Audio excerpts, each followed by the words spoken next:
नमस्कार, छायाज रेसिपीजमध्ये आज आपण कुरमुऱ्यांपासून खूप टेस्टी असा नाश्ता बनवतोय। तर इथे मी 2 कप कुरमुरे घेतलेत। आता यामध्ये पाणी घालायचं आहे। कुरमुरे असे वरती तरंगतात म्हणून हे असे प्रेस करायचे।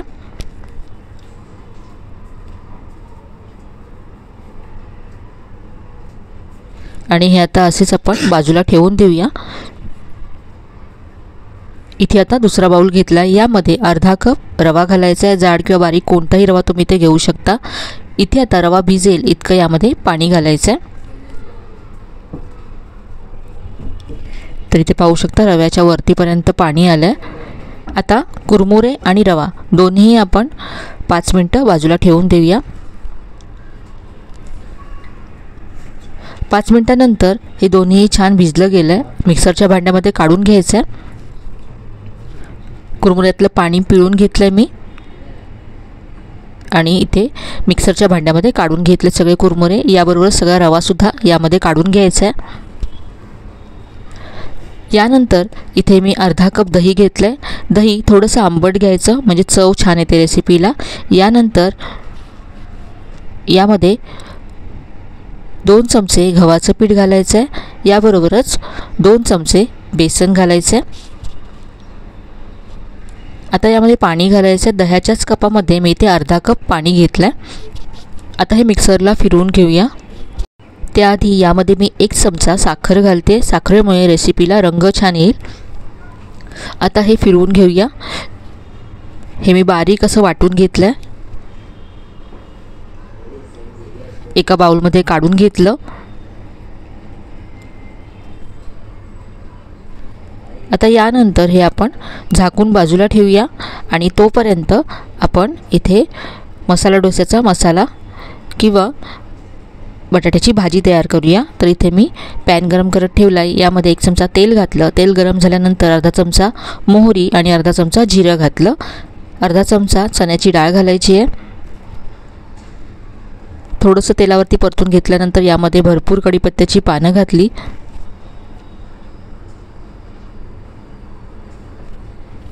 बारीक चिरलेली हिरवी मिरची घातली आहे। तर आज आपण इन्स्टंट मसाला डोसा बनवतोय।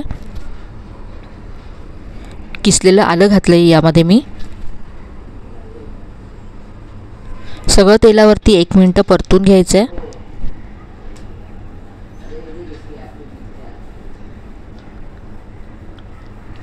पाव चमचा यामध्ये हिंग घालायचा आहे।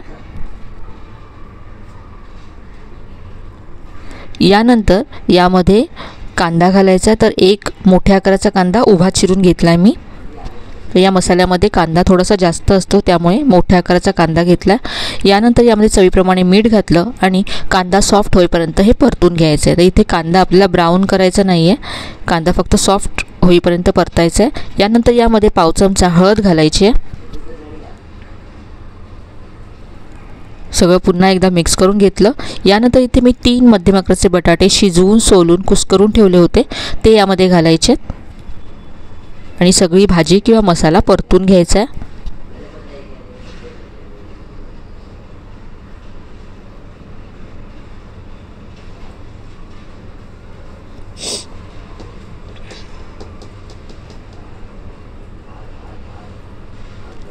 तर हा अगदी मस्त असा आपला मसाला तयार झाला आहे। यावरती पाणी घालायचं यामध्ये। तर ही भाजी किंवा मसाला थोडासा पातळ असतो किंवा थोडासा सैलसर असतो। आपल्याला ही भाजी मसाला डोस्यावरती पसरवून घ्यायची आहे म्हणून यामध्ये मी 2 चमचे पाणी घातलं।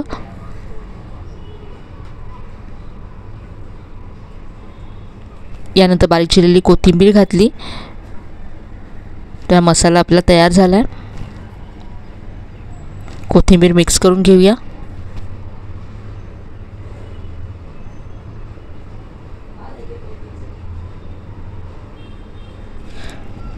मसाला तयार आहे। आता आपण डोसे बनवूया। तर हे पीठ जे आपण झाकून ठेवलं होतं ते पुन्हा एकदा मिक्स करून घ्यायचं आहे आणि छान असं 2 ते 3 मिनिटं फेटून घ्यायचं आहे। हे अजूनही थोडंसं घट्ट वाटतं, तिथे मी पाणी घातलं यामध्ये। चवीप्रमाणे यामध्ये मीठ घालायचं आहे. मीठसुद्धा मिक्स करून घेतलं आहे. तर आज आपण इन्स्टंट डोसे बनवतो आहे, म्हणून यामध्ये आपल्याला पाव चमचा बेकिंग सोडा घालायचा आहे. तुम्ही बेकिंग सोड्याऐवजी अर्धा चमचा इनो फ्रूट सॉल्टसुद्धा घालू शकता. सोडा यामध्ये व्यवस्थितसा मिक्स करून घेतला. तर इथे आता मी तवा गरम करून घेतला. तवा कडकडीत गरम केल्यानंतर यावरती तेल लावून घ्यायचे थोडंसं.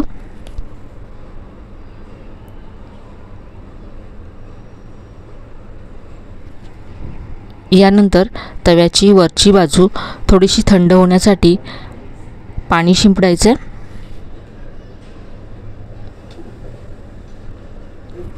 यानंतर 1 ते 1.5 चमचा पीठ सेंटरला घालायचं आणि हलक्या हाताने पातळ असा डोसा पसरवून घ्यायचा.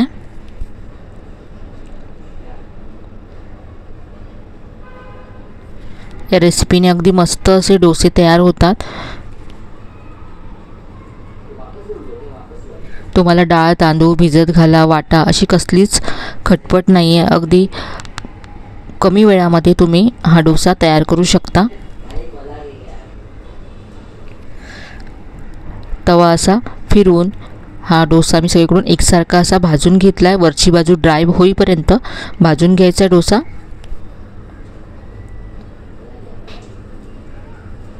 पाहू शकता मस्त जाळी आली डोस्याला. तवा फिरवल्यामुळे डोसा सगळीकडून एकसारखा ब्राऊन होतो आणि एकसारखा रंग येतो सगळीकडे. वरून ड्राय झाला आहे. आता इथे तेल बटर किंवा तूप लावून घ्यायचं.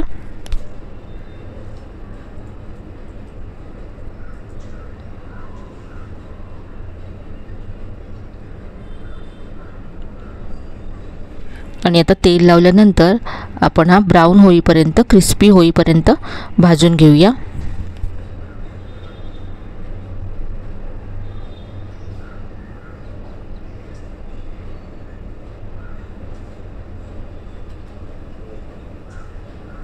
पाहू शकता ब्राऊन झाला डोसा. काढून घेऊया.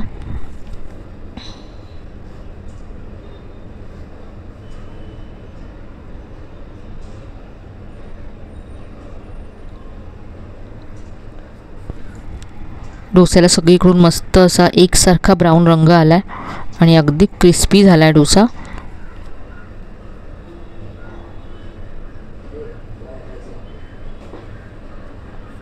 आपण जसा डाळ तांदळाचा डोसा बनवतो तसाच हा डोसा होतो. क्रिस्पी होतो आणि थंड झाल्यानंतर सुद्धा हा डोसा असाच क्रिस्पी राहतो. तर एकदा तरी नक्की करून पहा, तुम्हाला नक्कीच आवडेल.